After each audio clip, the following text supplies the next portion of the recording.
Equipos de laboratorio. Bien, el día de hoy vamos a hacer una práctica relacionada con los equipos que debe contar un laboratorio de ingeniería ambiental. Pues, un laboratorio de ingeniería ambiental puede tener mucho más equipos. Mientras más equipos tiene el laboratorio de ingeniería ambiental, este laboratorio puede hacer mucho más trabajos, sobre todo de investigación. Es necesario que un laboratorio, si es de ingeniería ambiental, con mucha razón, como una base, debe tener los siguientes equipos que vamos a estudiar hoy día, y el estudiante debe conocer al menos qué equipos son los básicos, qué tipos debe contar un laboratorio de ingeniería ambiental. Entonces de eso vamos a tratar el día de hoy. Bien, primer equipo, un ablandador de agua. ¿Qué pasa con el ablandador de agua? ¿Qué cosa es? Es necesario conocerlo. Aquí en la figura podemos ver, miren, un ablandador de agua moderno, ¿ya? Sirve para bajar la dureza del agua hasta 10 miligramos por litro, hasta 10 ppm, ¿ok? La dureza. ¿Pero qué es la dureza? La dureza es el contenido de carbonatos que suele tener un agua natural. Mucho carbonato hace que el agua sea dura. Entonces, ¿eso qué significa? Que si usamos un agua dura en un laboratorio, probablemente esta agua dura va a malograr a los equipos de análisis, que son bastante delicados, bastante sensibles a la presencia de dureza. Entonces, se debe contar con un ablandador de agua, necesariamente, ¿no es cierto? No olvidemos de que hay equipos muy sofisticados cuyos canales que se transfieren dentro del equipo para hacer los análisis a veces son capilares delgadísimos, de manera que si empleamos un agua que es dura, se va a obstruir ese canal, ese filamento, ese absorbedor, y va a deteriorar el equipo. Y la reparación de un equipo de esta naturaleza pues es costosísimo. Entonces hay que tener cuidado. Debemos contar entonces en primer lugar con un ablandador de agua. Luego tenemos un segundo equipo que no debe faltar en un laboratorio de ingeniería ambiental. Me refiero al destilador de agua. Ya muchos de nosotros conocemos qué es un destilador de agua y cómo trabaja este destilador de agua.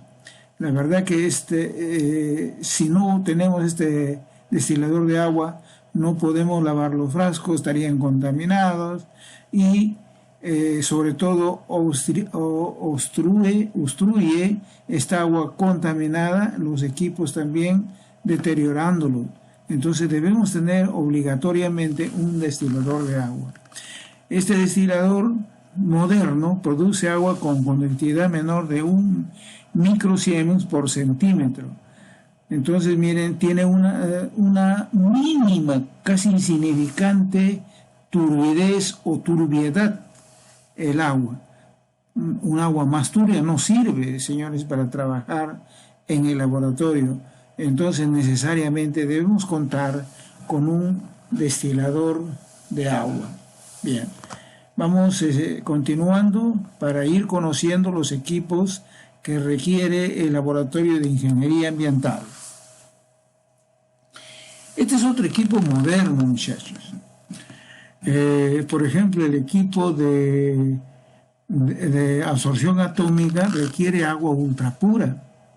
No le vamos a meter un agua que va a malograr a este equipo. Debe ser ultra pura. Para ello se compra un equipo que están viendo ustedes aquí en la imagen. Este es un equipo de agua ultra pura. Puede producir, miren, agua menor de 0,1 microsiemens por centímetro. O sea, mucho más pura que el destilador que hemos visto. ¿Ok? Entonces, una turbidez bastante bajita. Casi podría decirse cero. ¿Ok? Entonces, de tal manera que están garantizados el funcionamiento de equipos sofisticados como el equipo de absorción atómica. Es necesario, muchachos. Vean. Lo que no debe faltar también, y eso ya lo conocemos, es una balanza analítica. A ver qué nos dice respecto a la balanza analítica que debe contar un laboratorio. Es un instrumento que sirve para medir la masa. Aquí me detengo un momentito. Hemos ya discutido que en química hablar de masa es igual que hablar de peso, porque más fácil es manejar el término peso. Voy a pesar, se dice en la balanza. Muy rara vez podría escucharse que se diga voy a amasar en la balanza, ¿no es cierto? Entonces, eso es una balanza analítica. Pueden ofrecer valores de precisión de lectura pequeños, miren, una analítica de 0,1 microgramos hasta 0,1 miligramos. Entonces, su precisión es bastante alta. Están, dice, bastante desarrolladas, de manera que no es necesaria la utilización de cuartos especiales para la medida del peso. ¿Se dan cuenta? No necesitamos habilitar todavía un cuarto especialmente para balanzas. ¿Pero por qué? Es fácil de observar, miren. La balanza analítica tiene, miren, un compartimiento, ¿ya? Aquí, de vidrio, de manera que este compartimiento impide que el viento ingrese y pueda hacer variar la muestra que se está pesando. Pero no olvidemos de cuando utilizamos una balanza analítica también es necesario primero nivelar la balanza, o si no, no da lecturas correctas, no se detiene, sigue, corre y corre durante el tiempo ilimitado y no podemos hacer la pesada correspondiente. Entonces primero nivelamos la balanza. ¿Cómo así se nivela? En la parte posterior preferentemente tienen las balanzas analíticas una burbuja, es un nivel. Entonces hay que centrar esa burbujita de agua en el centro de un circulito que viene así ya estructurada la balanza, ¿ok? Pero ¿cómo se va consiguiendo eso? Moviendo las patitas, ya, que son perillas que pueden levantar y bajar la balanza analítica. Una vez que lo tenemos en el centro, la burbujita, ya podemos decir que la balanza está nivelada, ¿ok? Ahora, cada pesada que hagamos debemos leer acá en su pantallita de la balanza pero habiendo haber cerrado la puerta, porque si lo tienes abierta la puerta, es lógico que va a ingresar el aire y va a alterar la pesada. Entonces esas indicaciones son importantes. Por otro lado, recordemos también que cuando usamos una balanza analítica, nunca se pesan cosas calientes. ¿Por qué no debe ser así? Porque la cosa que está caliente, ustedes saben, siempre sale una especie de vapor, ¿no?, caliente que va hacia arriba. Entonces la lectura sería muy distinta a lo que realmente pesa esa muestra o ese cuerpo que se está pesando. Con estas indicaciones simplemente estamos recordando de repente lo que nos enseñaron nuestros profesores en química general. Y es necesario volverlos a repetir para aprender bien y siempre tenerlo en mente cuando ingresamos a un laboratorio, ¿no es cierto?, químico, a un laboratorio donde se hacen los análisis de las diferentes muestras. Bien, aquí tenemos también una estufa, miren, esta es una estufa esterilizadora, ¿ya? Esterilizadora. Y entonces, ¿esto para qué es? En forma de calor, aquí tenemos un pequeño horno, una estufa esterilizadora, miren, ¿ve? ¿Ya? y tenemos una pequeña cámara también que nos ayuda bastante para trabajos biológicos. Cuando nos vamos al río, hay que esterilizar los frascos que vamos a llevar al río. Es necesario llevarlos esterilizados. ¿Qué significa esterilización? Que no contengan microorganismos, que no contengan microbios que puedan alterar la composición de la muestra que uno trae del río. Entonces hay que llevarlos esterilizados.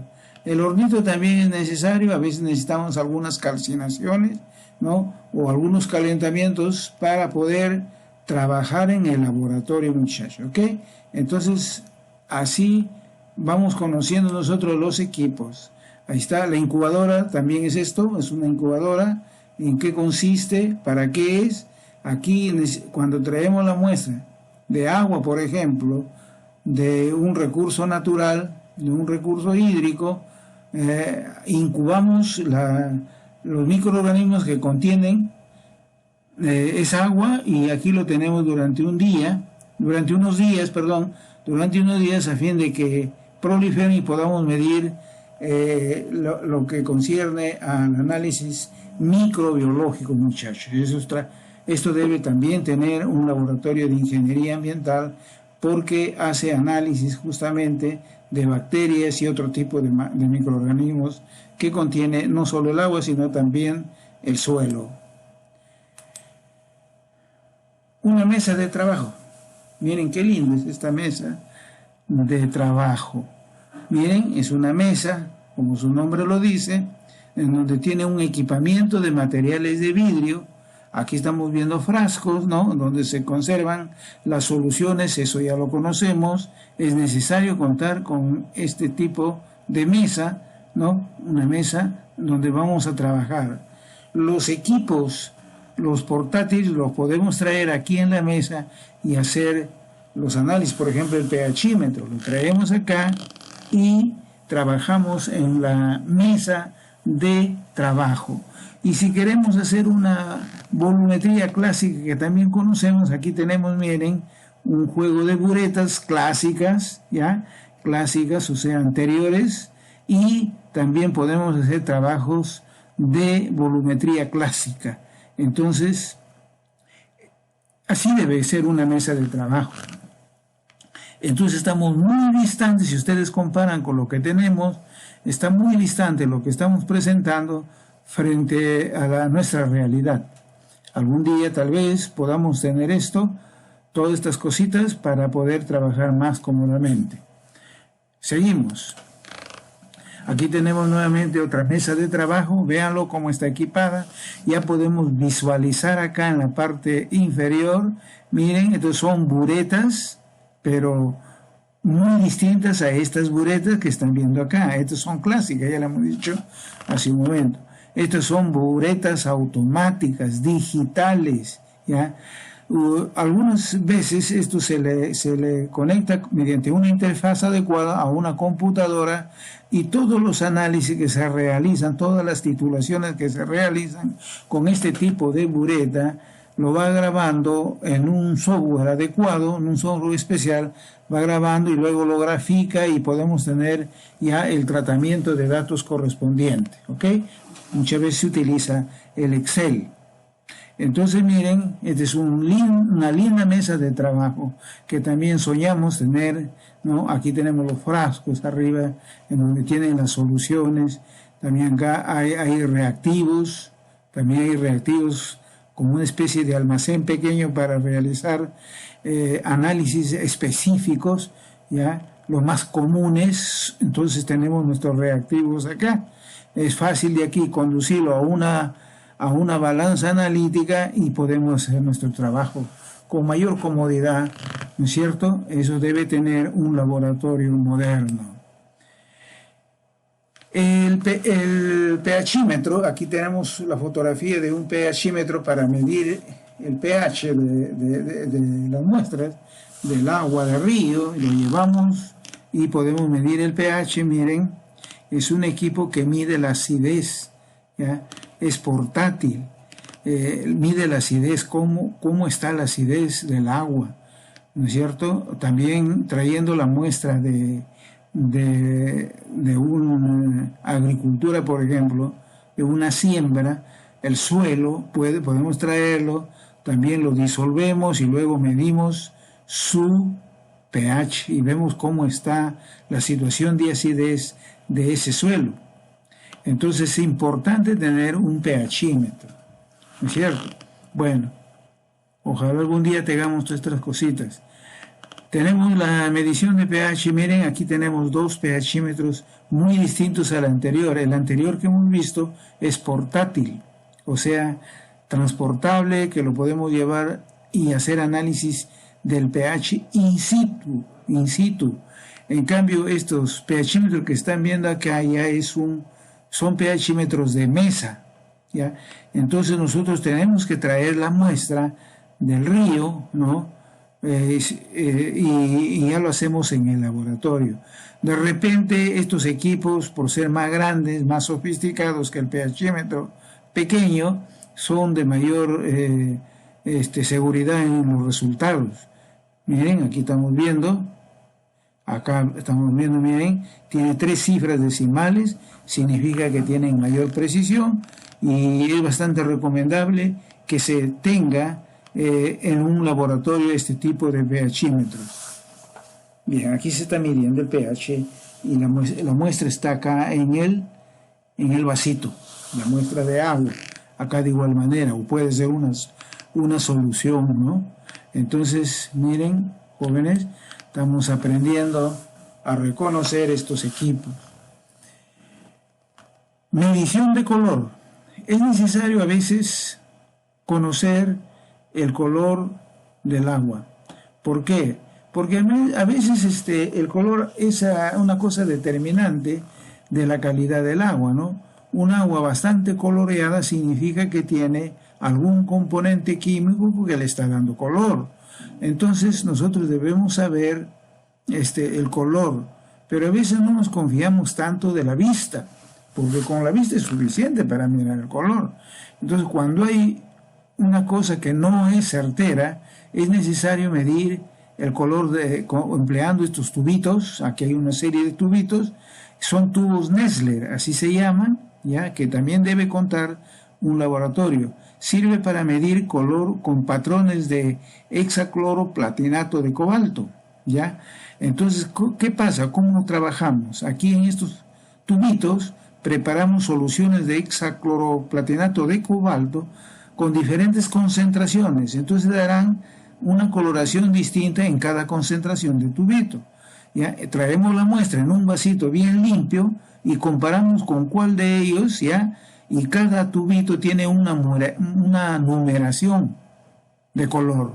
Entonces se le compara y con quien coincide en coloración ya podemos decir qué número a qué número corresponde, qué color, ¿ok? Entonces de esta forma ya podemos darnos cuenta si esa agua está altamente contaminada o de repente no tanto. Todo esto son indicadores para poder determinar la calidad del agua. La conductividad, ¿no? La conductividad, vamos a ver, del agua, vamos a referirnos más, nosotros entendemos mucho más cuando nos referimos al agua. Aquí lo que tenemos son 2 conductímetros, ¿ya? Un conductímetro portátil que lo llevamos para hacer análisis in situ y tenemos un conductímetro de mesa, de laboratorio, ¿ya? En donde de repente nos da con mayor exactitud las lecturas. Bien, entonces este equipo es como los pHímetros, en realidad este es un multiparámetro, ¿ok? Que no solamente mide conductividad, sino también otros parámetros. Entonces este tiene un cable, miren, observemos, un cablecito, a veces ese cable mide 1 metro, 1,5 metros, hasta 3, puede medir hasta 5 metros. ¿Cuál es el objetivo de tener una longitud determinada de cable? De que esta sonda que están viendo, poquito a la derecha del equipo, miren, esta sonda se introduzca dentro de la masa del agua, dentro de la laguna, por decir, se introduzca según la longitud que tenga y poder sondear, poder leer acá la conductividad, pero a esa profundidad. Muchas veces es necesario saber cómo está la conductividad en la profundidad del agua, no solamente medir en forma superficial. Entonces eso nos permite este tipo de equipo. Y este otro, igual que el anterior, vamos a medir también con un equipo de mesa, pero trayendo la muestra al laboratorio, ¿ok? Entonces se le configura y se puede medir la conductividad con mayor precisión que este. Entonces, es interesante conocer estos equipos, muchachos. Bien. La turbidez o turbiedad, miren, ve. Estos se llaman turbidímetros. También hay de dos tipos. De mesa, que es más grande, y también hay un portátil que se puede llevar, trasladar. Con baterías trabaja este equipo y lo podemos llevar al lugar en donde se va a tomar la muestra. Es un instrumento, miren, utilizado para medir las partículas suspendidas en un líquido, porque las partículas que están suspendidas son partículas que no se han disuelto, que no están en forma de iones. Esos provocan turbidez del agua. ¿Qué es turbidez? Si tú coges un vasito con agua y no puedes ver a través de ese vasito, significa que está turbia el agua. Entonces eso es turbidez, pero a veces es bastante turbia, medianamente es turbia o bajo turbidez. Entonces es necesario tener estos equipos que nos determinan en qué unidades. NTU, acá está, ¿qué significa? Esto también es una numeración a fin de poder decir cómo está la turbidez del agua, ¿ok? Bien. La dureza del agua. Ya sabemos que hay aguas duras, hay aguas blandas, medianamente blandas, toda esa cosa. Ya lo hemos estudiado en la clase anterior. La dureza del agua se determina empleando justamente, miren, la bureta automática digital que mencionamos hace unos momentos. ¿Qué se está realizando acá? Probablemente está la instalación hecha para hacer una titulación. Ya sabemos que es una titulación también. Entonces acá está la muestra, ¿no es cierto? Colocamos muchas veces un indicador, ¿no?, para que nos cambie de color. Y en ese instante se deja caer gota a gota una solución valorante o una solución titulante, ¿no?, una solución estandarizada, ¿ya? O sea, valorada, ¿se acuerdan? Ya cae sobre la muestra. Y cuando se logra conseguir el cambio de color acá, significa que se detiene automáticamente, y esa lectura que se da acá puede también ir a una computadora que va reuniendo toda la información, todos los datos, y puede graficarse y hacer una serie de cálculos estadísticos a fin de determinar el trabajo que se está haciendo respecto al agua. Ese emplea una bureta digital.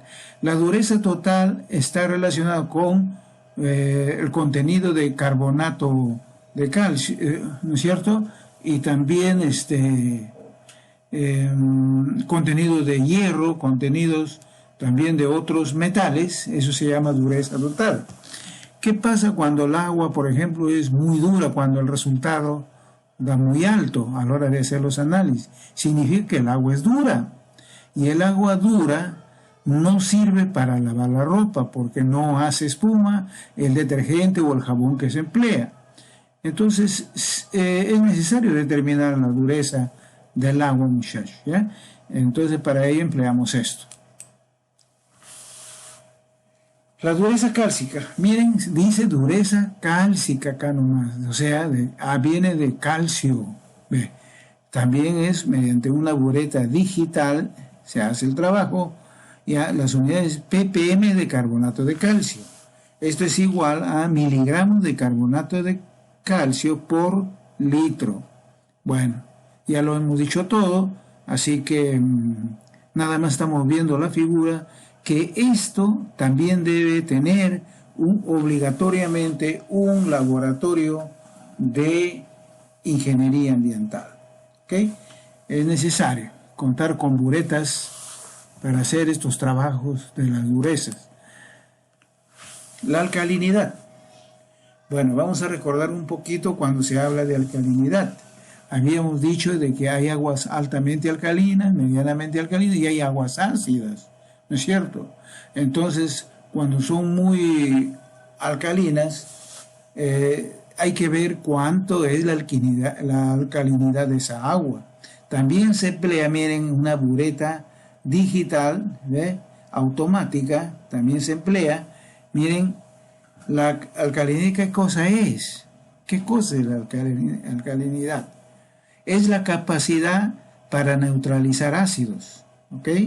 O sea, significa que si por alguna razón cae a la muestra, cae, o al río, cae, o a la laguna, un poco de ácido, inmediatamente, si el agua es alcalina, neutralizará a ese ácido.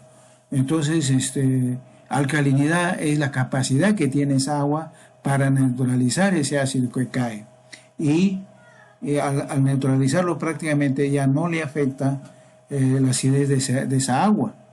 En las aguas naturales, esta propiedad se debe principalmente a la presencia de ciertas sales de ácidos débiles. Claro, aunque también puede contribuir la presencia de bases débiles y fuertes. ¿Ok? Ese se debe a la alcalinidad de esa agua. Se mide en pH.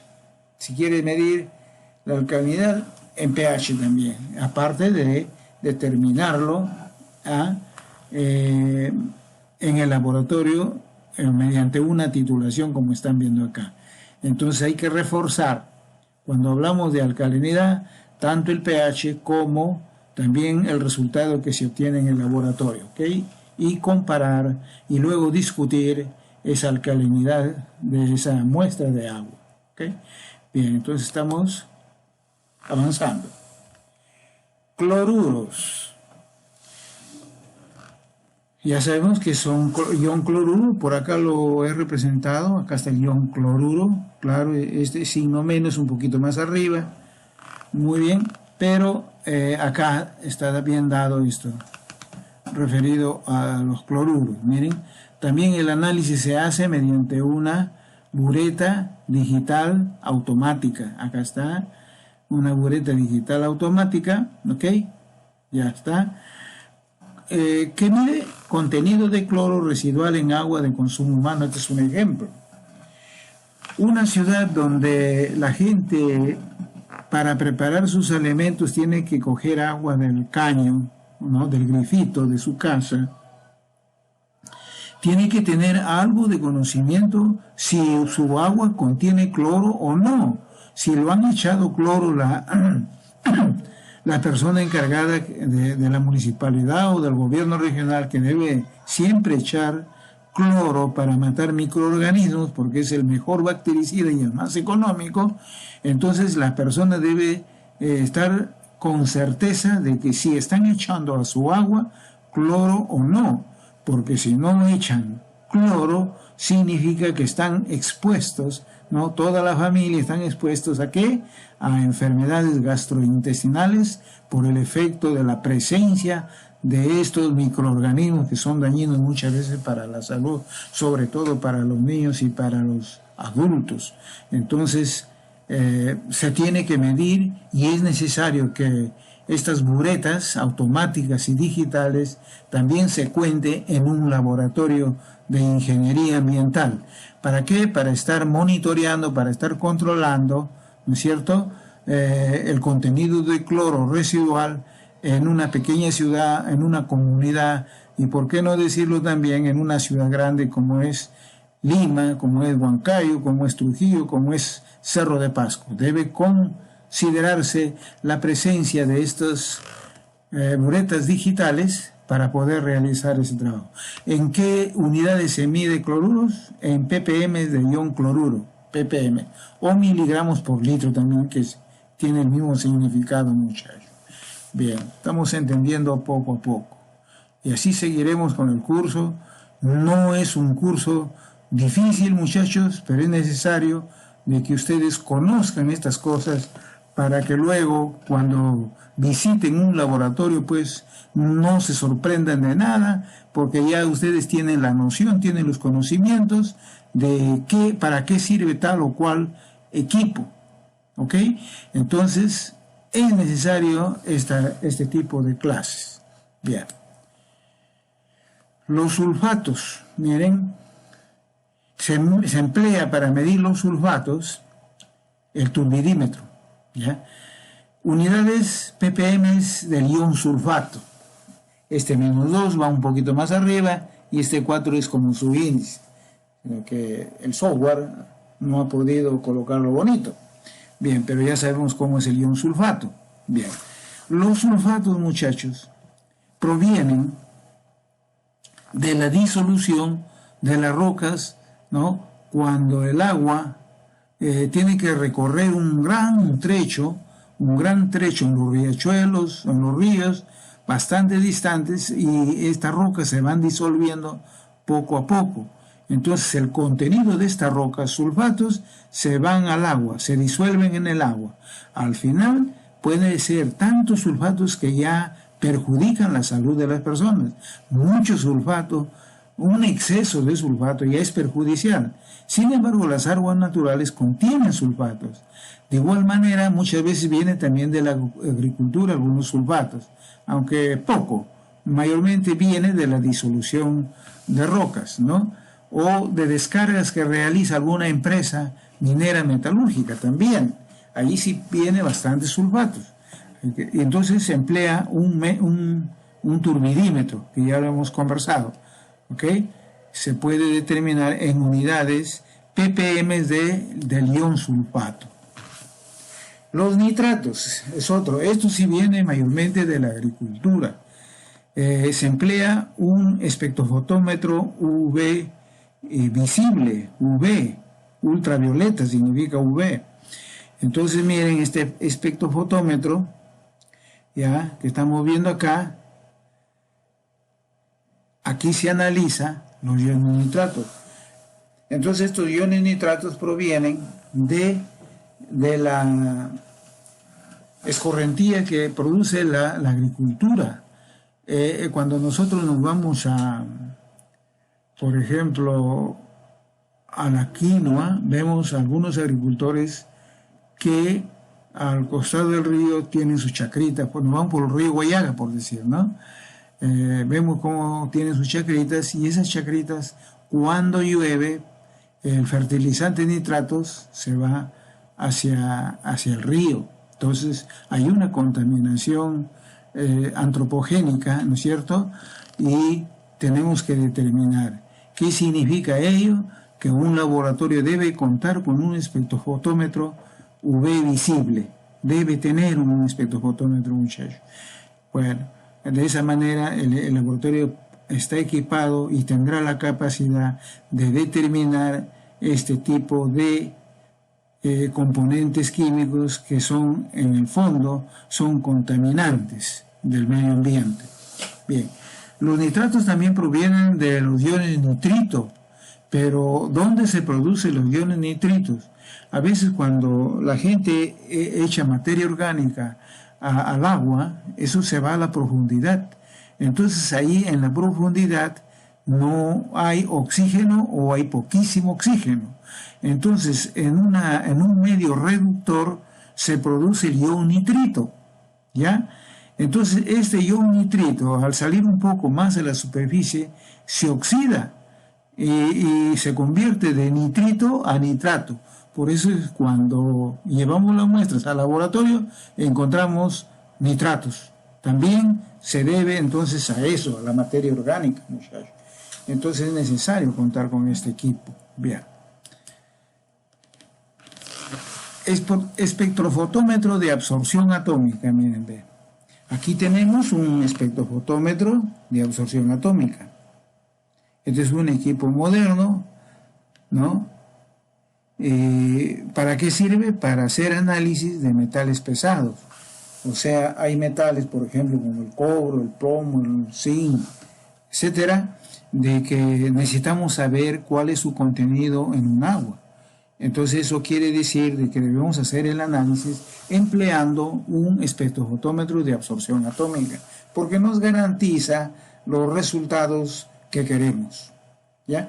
Entonces, brevemente, nada más, brevemente, para explicar este equipo. Este equipo lo tenemos en el laboratorio, así que va a haber una oportunidad para que ustedes lo conozcan. Bien, acá en esta parte hay una puerta en donde se le coloca la muestra, ¿no?, en un vasito, y hay un capilarcito, un tubito bien finito de plástico que alimenta al equipo. Lo absorbe, o sea, lo chupa, mejor dicho, a la muestra que está en estado líquido, ya en solución, en forma iónico, el analito es absorbido.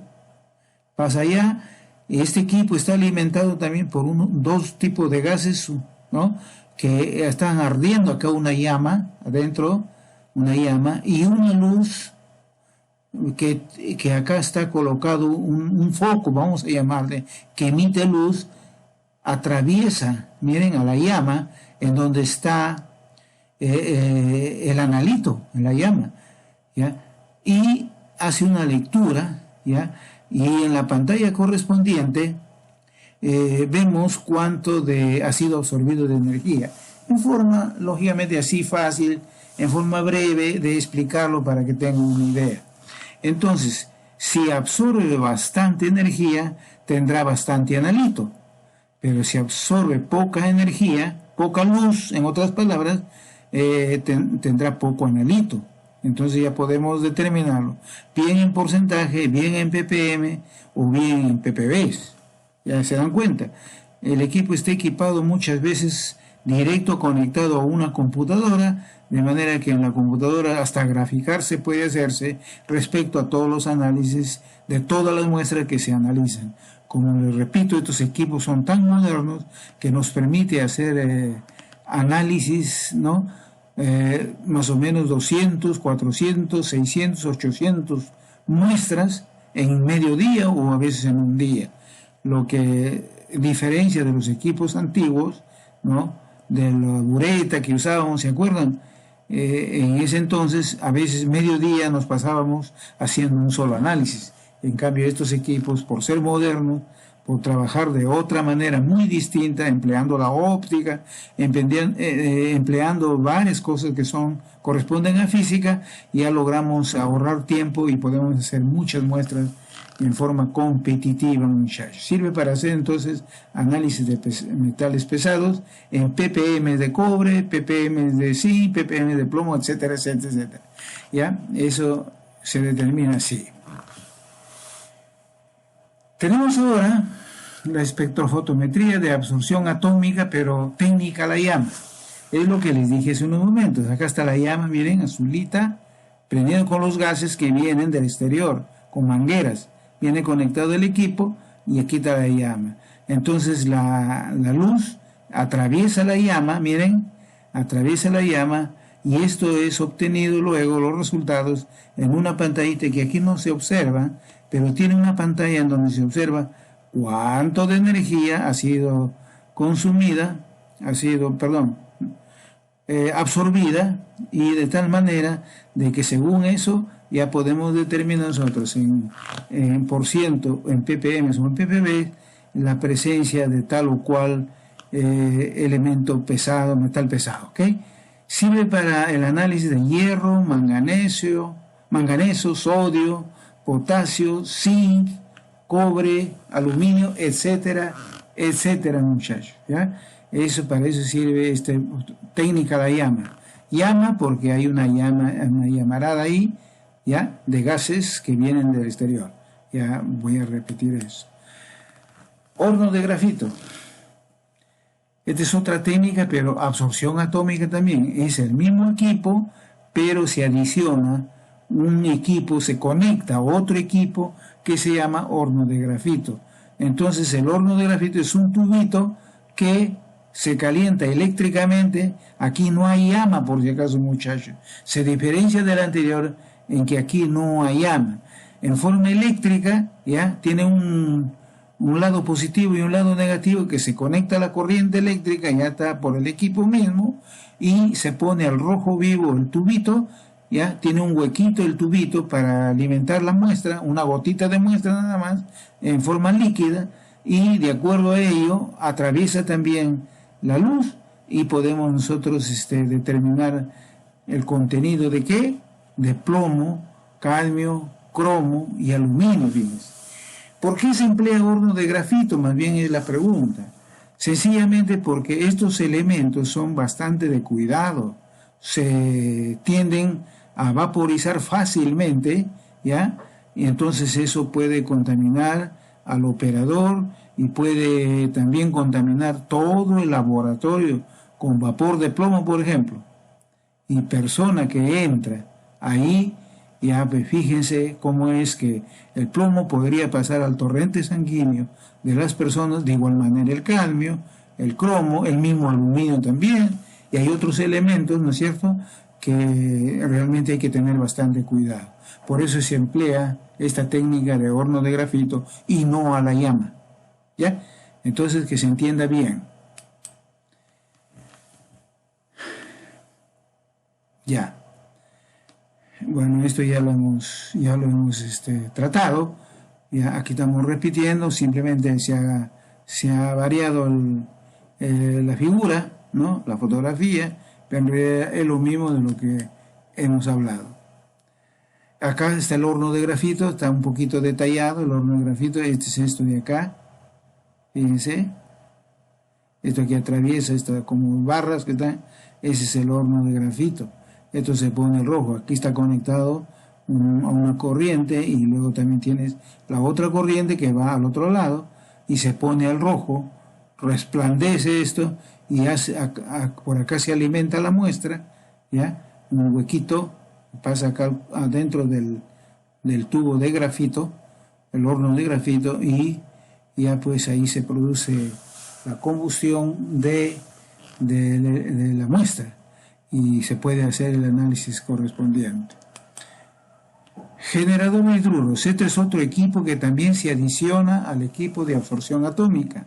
Este es un equipo adicional, ¿ya? Sucede que hay ciertos elementos, ¿ya? Como por ejemplo el selenio, el arsénico y el antimonio. Estos son venenosos, ¿ya? Y como son venenosos, pues no nos conviene de que se esparza dentro de un laboratorio, puede matar a la gente. Entonces se emplea un generador de hidruros. Esto se anexa al equipo de absorción atómica, ¿ya? Es un equipo que se agrega al equipo de absorción atómica. Bien, ¿cómo trabaja? Esto ya trabaja con una solución que se prepara acá, una solución. Entonces, esa solución tiene un componente químico, ¿ya? Que hace que estos selenio, arsénico, antimonio y otros se conviertan en hidruros metálicos, por decirte, hidruro de arsénico, hidruro de antimonio, ¿ya? Hidruro de bismuto, etc. Entonces se convierten así, y en esta forma de hidruros son analizados por la absorción atómica, ¿ok? Ya este es diferente, simplemente ha hecho variar es la presencia de este equipo, ¿no? Que se adiciona al anterior. Entonces, para eso se emplea, para cuando son venenosos. Aquí se repite esto, pero para mercurio, ¿ya? Para mercurio. Claro, el mercurio es otro elemento peligroso. Bien, con esto hemos concluido la práctica. Esperamos encontrarnos la siguiente semana para realizar otra práctica, muchachos.